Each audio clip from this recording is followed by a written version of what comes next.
Bismillahirrahmanirrahim. Assalamualaikum warahmatullahi wabarakatuh. Selamat siang, salam sejahtera untuk kita semuanya. Yang kami hormati Bapak Dr. Muhammad Arfan Muammar MPTI selaku dosen kelas Pendidikan Agama Islam Q2 dan teman-teman yang saya banggakan. Di sini kami dari kelompok bab 3 yang beranggotakan 4 orang, yaitu atas nama Angga Leksmana, Satria Putra Dirgandara, Ion Firdaus, dan Robi Muzaki. Kami akan mempresentasikan hakikat manusia menurut Islam. Yang pertama ialah konsep Islam. Siapakah manusia? Konsep manusia dalam Al-Quran dipahami dengan memperhatikan kata-kata yang saling menunjukkan pada makna manusia, yaitu kata basar, insan, dan al-anas.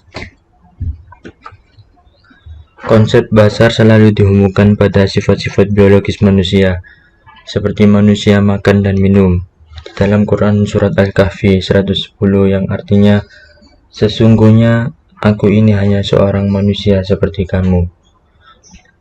Konsep insan selalu dihubungkan pada sifat-sifat psikologis atau spiritual manusia sebagai makhluk yang berpikir, diberi ilmu, dan memiliki amanah, seperti yang dijelaskan di dalam Quran surat Al-Ahzab 72, yang artinya insan adalah makhluk yang menjadi dan terus bergerak menuju arah kesempurnaan. Dan konsep al-nas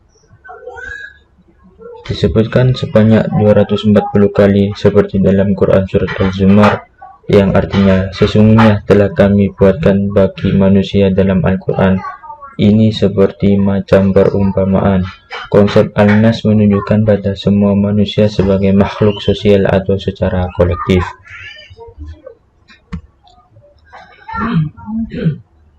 Yang kedua adalah persamaan dan perbedaan manusia dengan makhluk lain. Dibanding makhluk lainnya, manusia mempunyai kelebihan. Kelebihan itu membedakan manusia dengan makhluk lainnya.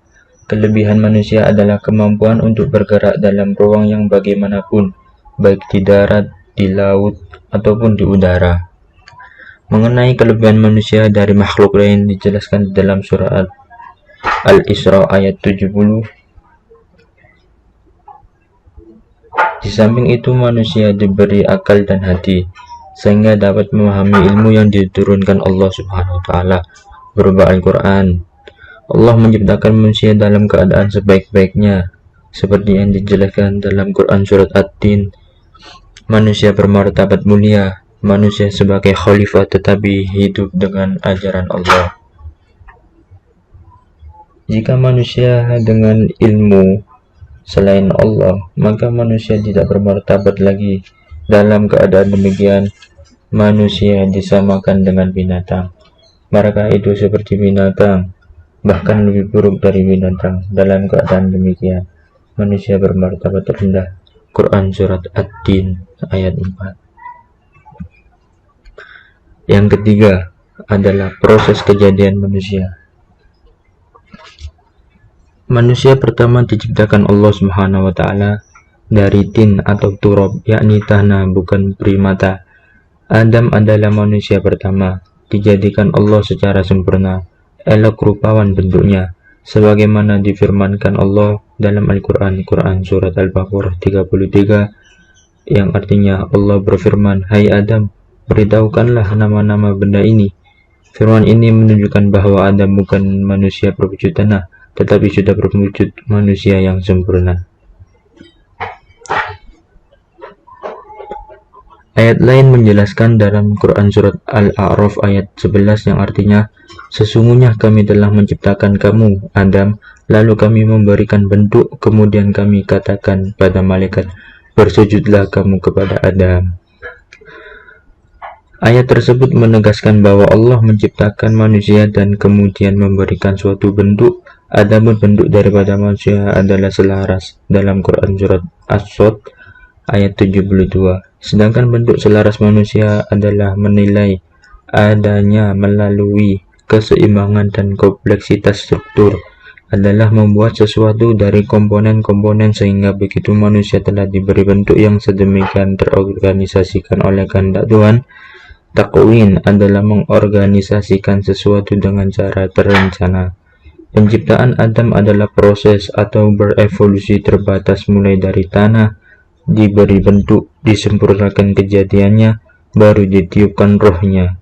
Kun fayakun, jadilah manusia, maka jadilah ia secara revolusi.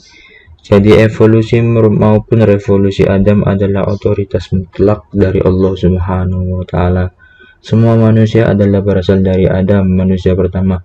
Sebagaimana hadis Nabi Muhammad SAW, semua manusia berasal dari Adam dan Adam dari tanah. Selanjutnya, proses kehidupan manusia. Proses kehidupan manusia yang merupakan perjalanan hidup yang panjang ini telah dilukiskan Allah dalam Al-Quran dengan sangat indah. Dalam Quran Surat Al-Baqarah ayat 28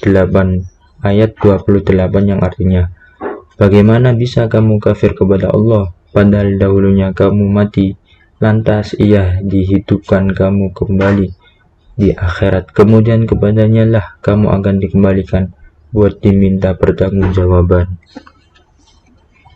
Proses kehidupan manusia ada 5 fase. Yang pertama, fase alam arwah, yakni fase mengadakan perjanjian dan menerima amanat. Yang kedua, fase alam rahim, yaitu fase perkembangan untuk menjadi manusia. Yang ketiga, fase alam dunia, yaitu fase untuk melaksanakan janji dan amanat. Yang keempat, fase alam barzah, yaitu fase menunggu dan ganjari pula. Yang kelima, fase alam akhirat, yaitu fase untuk dimintai pertanggungjawaban terhadap pelaksanaan janji dan juga amanat. Kemudian akan dibalas secara sempurna tentang aktivitasnya di dalam melaksanakan janji dan amanat itu. Yang kelima, kebutuhan manusia terhadap agama. Manusia pada dasarnya terdiri dari resultan jasmaniyah dan rohaniyah. Tentunya menginginkan pertumbuhan yang harmonis antara keduanya. Dengan demikian terlihat betapa pentingnya agama sebagai pedoman.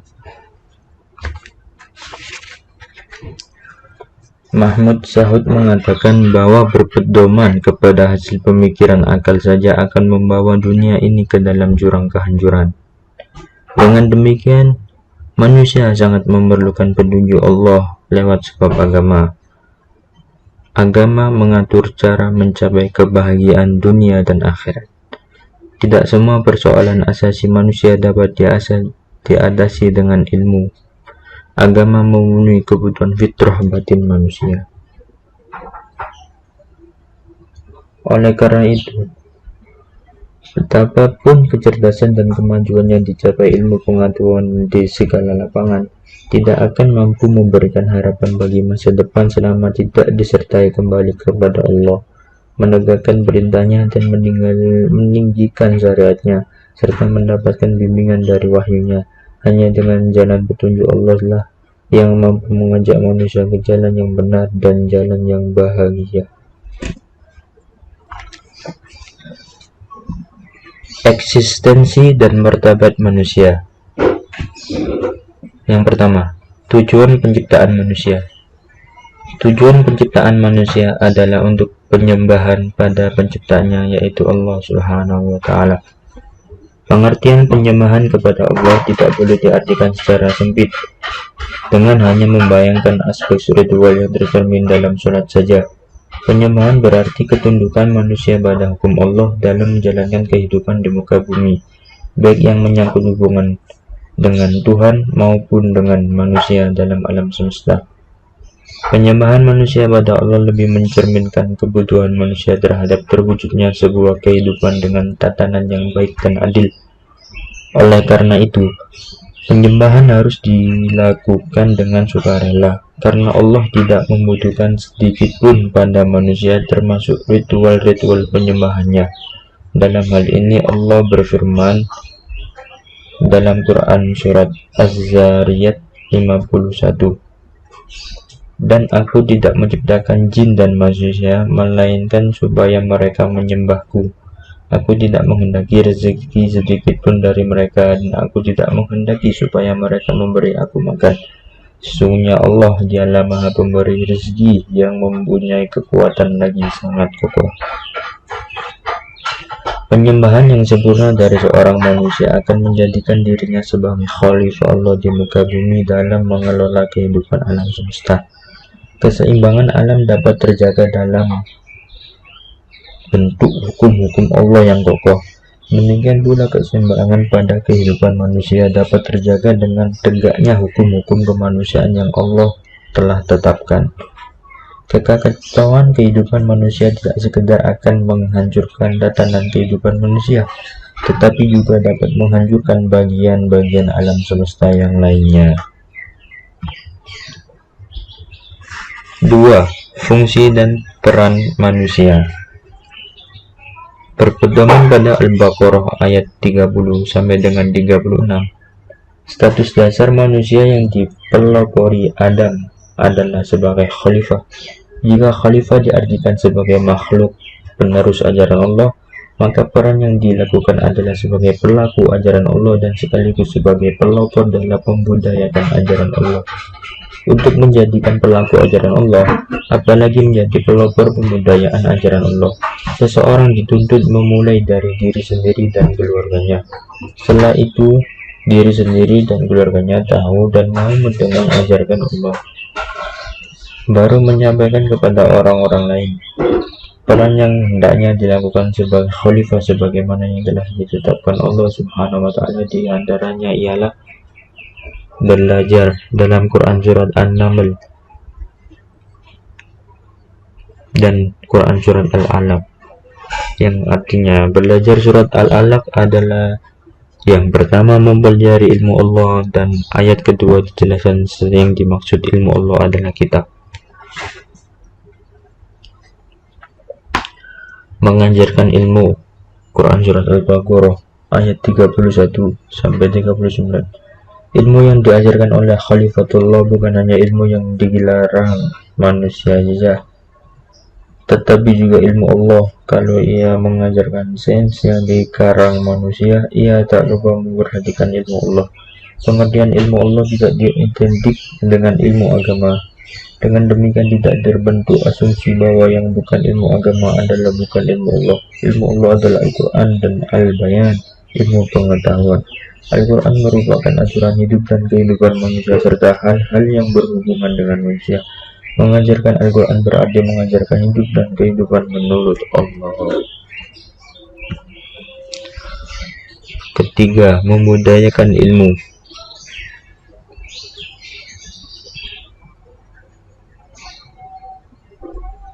Ilmu Allah telah diketahui bukan hanya untuk disampaikan kepada orang lain, tetapi yang utama adalah untuk diamalkan oleh diri sendiri terlebih dahulu sehingga membudayakannya. Proses perbudayaan ilmu Allah berjalan seperti proses pembentukan kepribadian dan proses iman.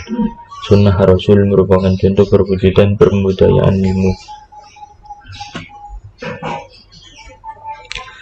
Tanggung jawab manusia sebagai hamba dan khalifah Allah. Makna yang esensial dari kata abd, yaitu hamba, adalah ketaatan, ketundukan, dan kepatuhan. Ketaatan, ketundukan, dan kepatuhan manusia hanya layak diberikan kepada Allah Subhanahu wa taala, yang dicerminkan dalam ketaatan, kepatuhan, dan ketundukan pada kebenaran dan keadilan. Dalam hubungan dengan Tuhan, manusia menempati posisi sebagai ciptaan dan Tuhan sebagai pencipta. Posisi ini memiliki konsekuensi adanya keharusan manusia menghambakan dirinya pada Allah dan dilarang menghamba pada dirinya serta menghamba kepada hawa nafsunya. Seorang hamba Allah juga mempunyai tanggung jawab terhadap keluarga. Tanggung jawab terhadap keluarga merupakan kelanjutan dari tanggung jawab terhadap diri sendiri, karena memelihara diri sendiri berkaitan dengan perintah dan memelihara iman keluarga. Oleh karena itu, dalam Al-Quran dinyatakan dengan Ku anfusakum wa ahlikum naro, jagalah dirimu dan keluargamu dari api neraka.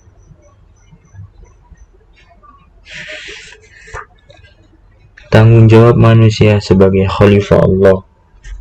Manusia diberikan tugas hidup yang merupakan amanat dari Allah dan harus dipertanggungjawabkan di hadapannya. Tugas hidup yang dipikul manusia di muka bumi adalah tugas kekhalifahan, yaitu tugas kepemimpinan, wakil Allah di muka bumi, serta pengelolaan dan pemeliharaan alam. Khalifah berarti wakil atau pengganti yang memegang kekuasaan. Manusia menjadi khalifah memegang mandat Tuhan untuk mewujudkan kemakmuran di muka bumi.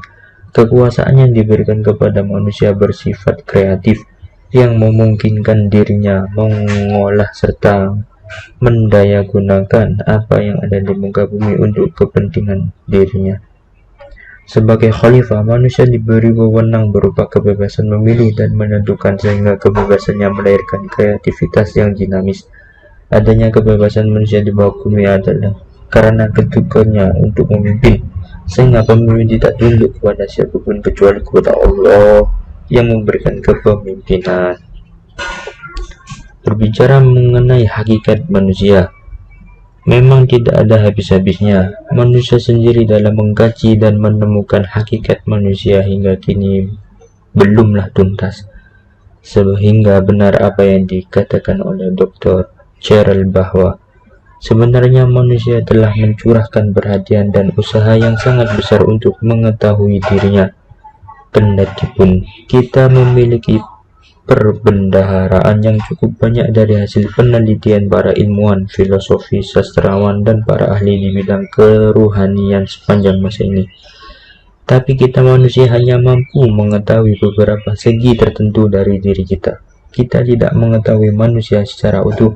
Yang kita ketahui hanyalah bahwa manusia terdiri dari bagian-bagian tertentu, dan ini pun pada hakikatnya dibagi lagi menurut tata cara kita sendiri.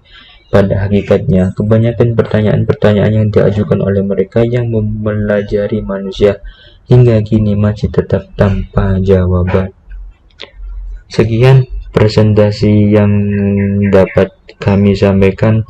Kurang lebihnya, jikalau ada kata-kata yang kurang jelas dan salah, kami memohon maaf yang sebesar-besarnya. Wassalamualaikum warahmatullahi wabarakatuh.